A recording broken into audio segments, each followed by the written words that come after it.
بسم اللہ الرحمن الرحیم۔ دوستو السلام علیکم۔ یوٹیوب چینل دلچسپ ویڈیوز میں خوش آمدید۔ دوستو اگر آپ نے ابھی تک ہمارا چینل سبسکرائب نہیں کیا تو پلیز ہمارا چینل سبسکرائب کریں اور بیل کے بٹن کو لازمی دبائیں تاکہ آپ کو ہماری نئی ویڈیو سب سے پہلے مل سکے۔ دوستو آج جن بزرگوں کا ہم ذکر خیر کریں گے ان کا پورا نام ابو سلیمان داؤد بن نصیر تائی ہے۔ آپ مشہور کبائر اور اہل تصوف کے سرداروں میں سے تھے۔ آپ کی ولادت باسعادت 21 صفر 47 ہجری کو شام میں ہوئی۔ حضرت داؤد تائی علوم حقائق کے شناسہ، راہ طریقت کے عالم اور سالکین و عارفین کے پیشوا و مقتدا تھے اور امام اعظم ابو حنیفہ سے شاگردی کا شرف حاصل رہا، حتیٰ کہ مسلسل 20 برس امام صاحب سے علم حاصل کرتے رہے۔ یوں تو تمام علوم پر آپ کو دسترس حاصل تھی، لیکن علم فقہ میں اپنا نمونہ آپ ہی تھے۔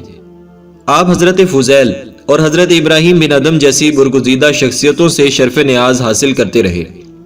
آپ کی توبہ کا واقعہ کچھ اس طرح منقول ہے کہ کسی گویے نے آپ کے سامنے چند اشعار عربی میں کہے، جن کا ترجمہ یہ ہے: کون سا چہرہ خاک میں نہیں ملا اور کون سی آنکھ زمین پر نہیں بہی۔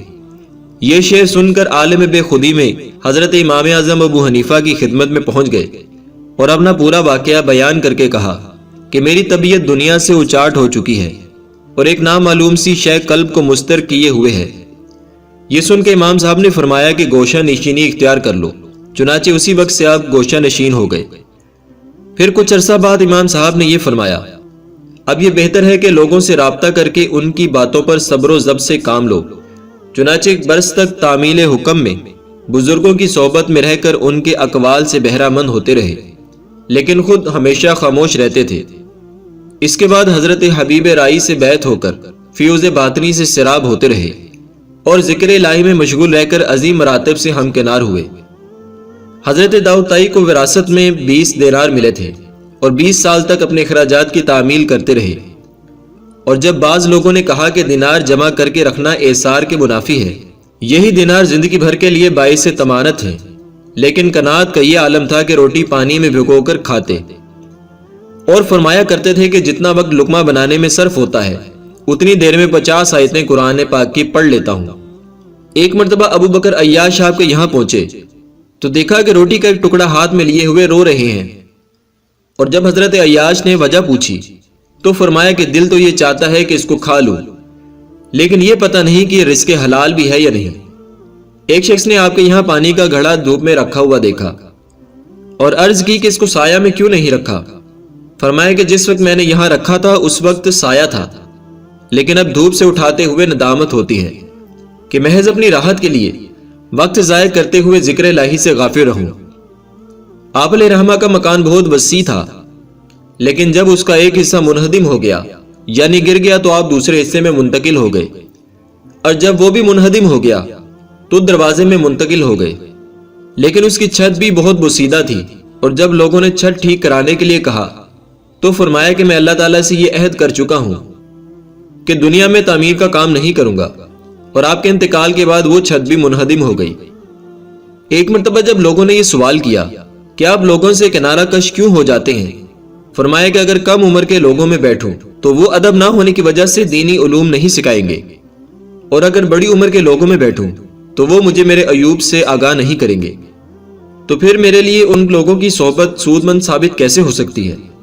پھر کسی نے پوچھا کہ آپ شادی کیوں نہیں کرتے؟ فرمایا کہ نکاح کے بعد بیوی کے روٹی کپڑے کی کفالت لینی پڑتی ہے، اور حقیقت یہ ہے کہ خدا کے سوا کوئی کسی کا کفیل نہیں ہوتا، اس لیے میں کسی کو دھوکہ نہیں دینا چاہتا۔ پھر سوال کیا کہ آپ داڑھی میں کنگھی کیوں نہیں فرماتے؟ فرمایا کہ ذکر الہی سے فرصت ہی نہیں ملتی۔ آپ چونکہ مخلوق سے کنارہ کش رہ کر عبادت میں مصروف رہتے تھے، اس لیے آپ کو اعلیٰ مراتب عطا کیے گئے تھے۔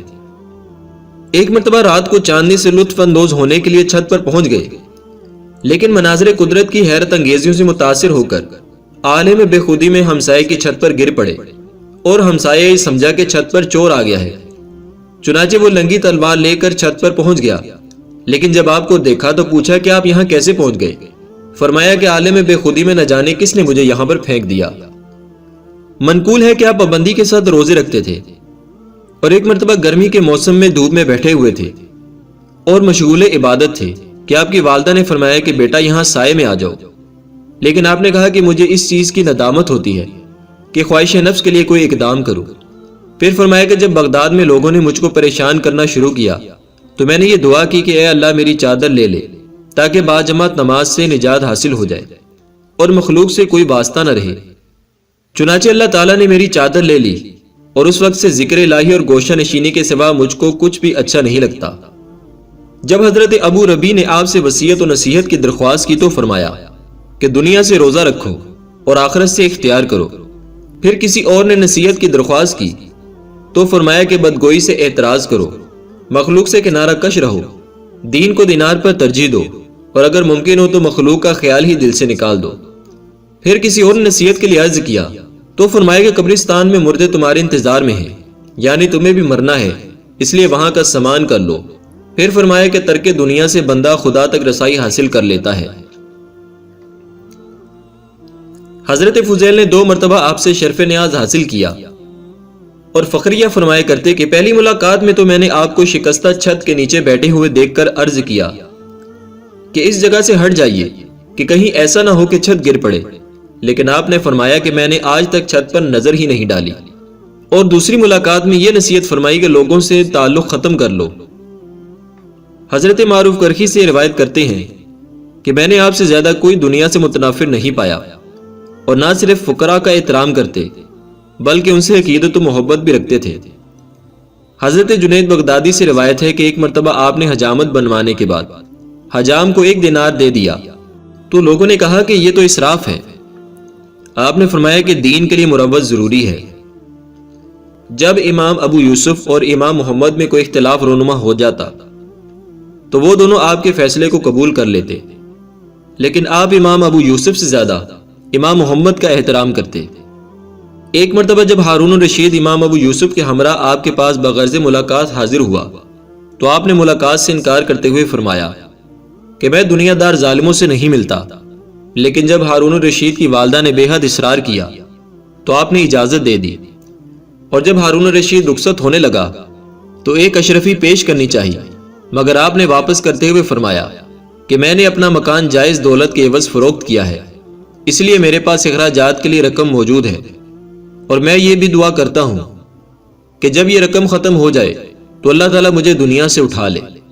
ایک مرتبہ امام ابو یوسف نے آپ کے خادم سے دریافت کیا کہ اب اخراجات کے لیے کتنی رقم باقی رہ گئی ہے، تو اس نے بتایا کہ 10 درم چاندی باقی ہے۔ چنانچہ امام ابو یوسف نے اخراجات کا حساب لگا کر یہ اندازہ کر لیا کہ بس اب اتنے دن اور حیات رہیں گے۔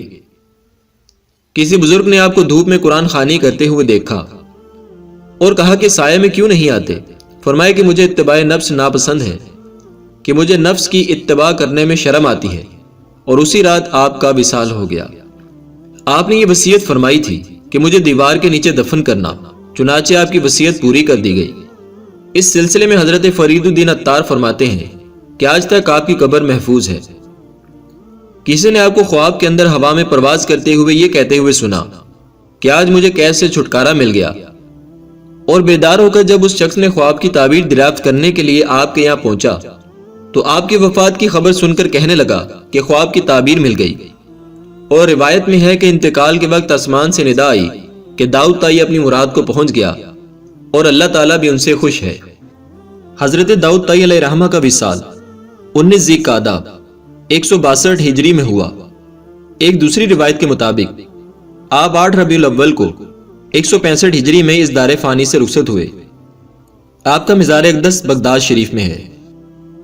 اللہ تعالیٰ کی پاک بارگاہ میں دعا ہے کہ اللہ تعالیٰ بزرگان دین پر اپنی رحمتوں کا نزول فرمائے اور اس کی برکتیں بھی ہمیں نصیب فرمائے۔